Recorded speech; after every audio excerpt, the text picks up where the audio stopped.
நீலகிரி மக்களவை தொகுதியில் போட்டியிடும் திமுக வேட்பாளர் ஆர் ராசா மாவட்ட தேர்தல் அதிகாரி மு அருணாவிடம் வேட்புமனு தாக்கல் செய்தார். இது தொடர்பான விவரங்களை எமது செய்தியாளர் அனீஷிடம் கேட்கலாம். அனீஷ், வணக்கம். மேலும் விவரம்.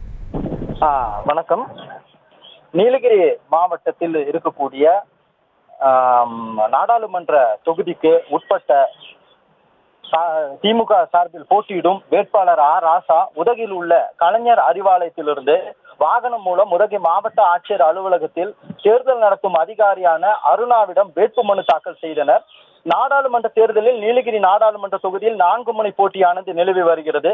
திமுக, பாஜக, அதிமுக, நாம் தமிழர் கட்சி வேட்பாளர்கள் களத்தில் உள்ளனர். கடந்த திங்கட்கிழமை பாஜக மற்றும் அதிமுக வேட்பாளர்கள் வேட்புமனு தாக்கல் செய்தனர். இதனைத் தொடர்ந்து நேற்று நாம் தமிழர் கட்சி வேட்புமனு தாக்கல் செய்யப்பட்டது. இந்நிலையில் திமுக சார்பில் போட்டியிடும் ஆர் ராசா இன்று உதகையில் உள்ள கலைஞர் அறிவாலயத்திலிருந்து வாகனம் மூலம் மாவட்ட ஆட்சியர் அலுவலகம் வரை வந்து மாவட்ட தேர்தல் நடத்தும் அதிகாரியான மு அருணாவிடம் வேட்புமனு தாக்கல் செய்தார். பிரியங்கா, விவரங்களுக்கு நன்றி அனீஷ்.